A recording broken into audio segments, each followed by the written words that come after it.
Before I begin, here's your reminder.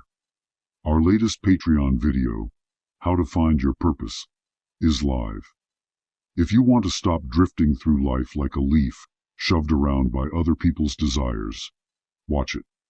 Now, let's talk about the game you keep losing and see what this woman has to say about it. Y'all are going to absolutely hate me when I tell you this, but please let me teach y'all the game. So boom, there was this guy that I was talking to and I never really liked him, but we were always cool. Well, all of a sudden, this man gets to acting super nonchalant with me. And ever since he's been acting super nonchalant, he's been in my head rent-free, and I fucking hate that shit, y'all. So the other day, I'm on the phone with my sister, and I'm telling her about this man. And I'm explaining to her how this man has been in my head, living rent-free, just taking up space in my head. So my sis asked me, like, well, do you think you like this dude? And I'm like, I've been thinking about him so much, maybe I do like this dude. Then when I'm on the phone with her, there was a long pause, and my sister was like, bitch, you don't like this man. And then I'm like, you're right, I never liked this man. I don't like this man. But then there's another long pause, and I'm like, oh my God, do you know what it is? And she's like, what? I'm like, it's not that I like him.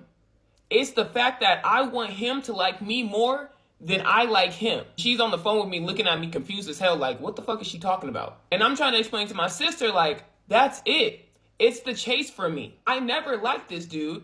But since he's been acting so nonchalant, it's giving me the idea that now I like him more than he actually likes me. So once I get this man back on my nuts, I won't have a desire for him anymore. It was always the chase. Then I'm sitting there on the phone with my sister, y'all, and I'm like, nah, it's not the chase. It's about me. It's always been about me. And now my sister's looking at me like I'm a fucking crazy person. And I'm trying to explain to my sister, like, once I get this man to like me more than I actually like him again, it's going to be an ego boost for me. And I'm telling her, this is nothing more than a chase to boost my own ego. Because the only person I'm thinking about in this situation is me. And my sister at this point is like, I get what you're saying, but you're insane. You're a true villain.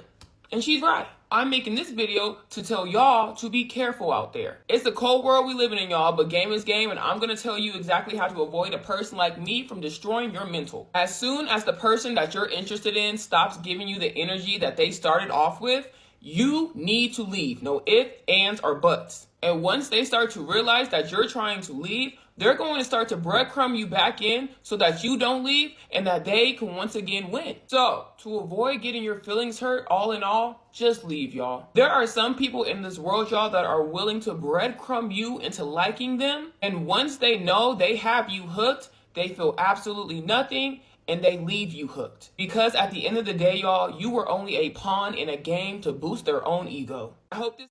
You ever notice how one moment you're calm, composed, handling your life like a strategist, and then suddenly a girl gives you a hint, a glance, a slight shift in attention, and your entire brain melts into a puddle of emotional weakness?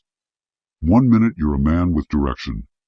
The next, you're scrolling her Instagram like a lab rat trying to earn pellets.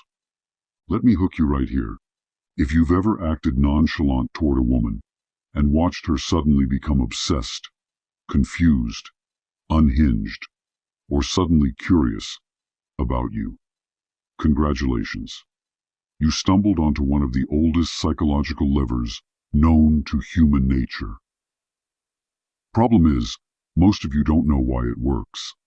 And because you don't understand it, you can't control it. You default into either simping or ghosting, neither of which serves you. Today, I'm going to walk you into the mind of a woman who just confessed the truth.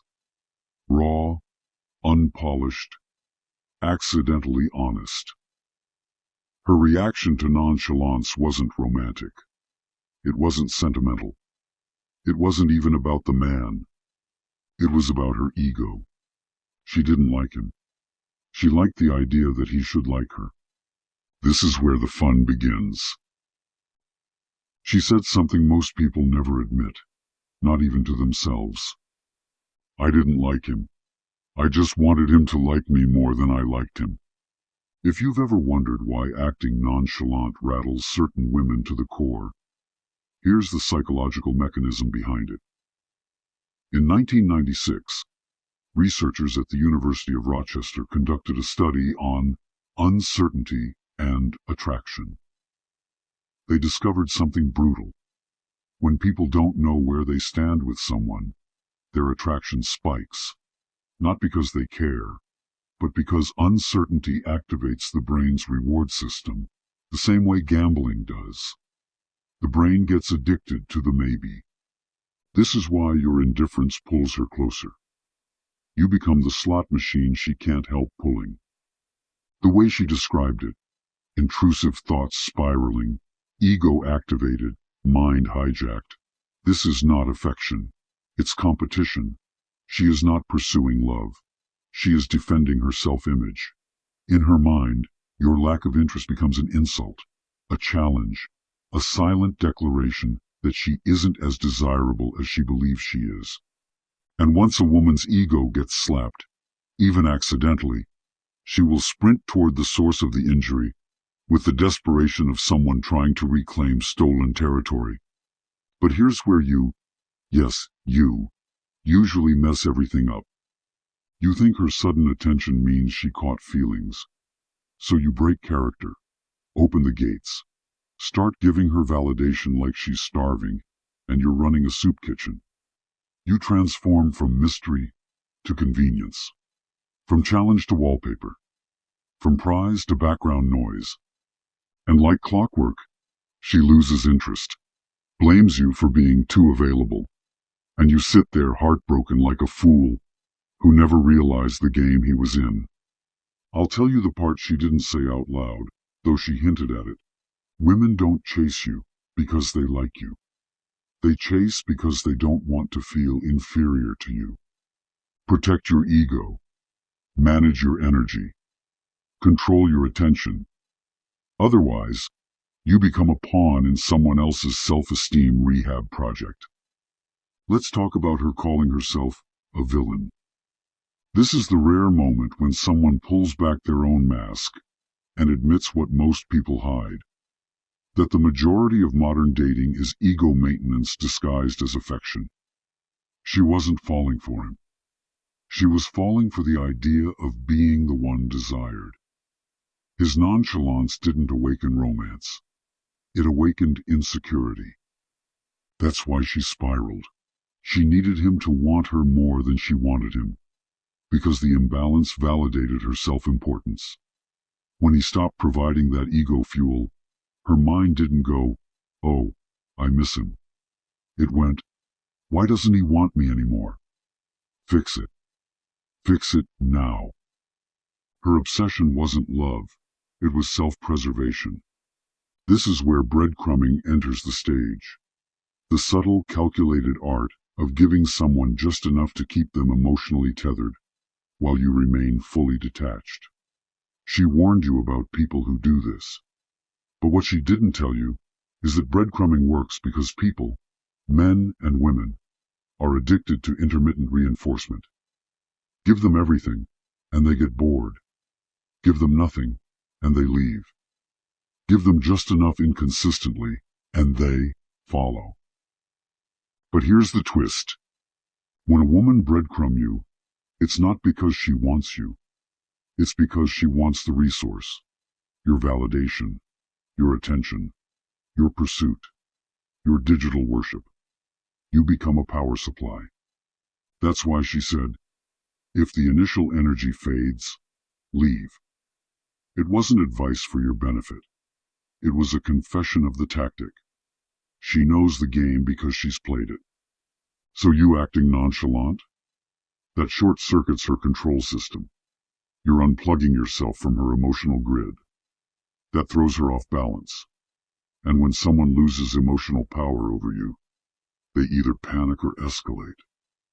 You want to know why simps never get this reaction? Because a simp's attention is predictable, convenient, obedient.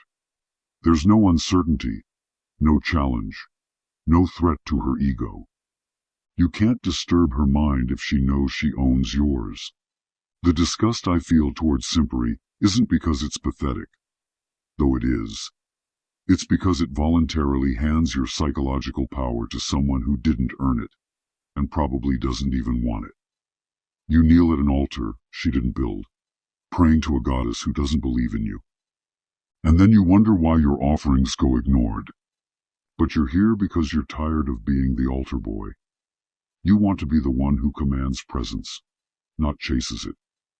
Good. Now let's give you something to actually apply. Tonight or tomorrow, I want you to pick one woman you've been texting, someone you've been over-investing in, someone who has you reacting, overthinking, waiting. You know exactly who it is.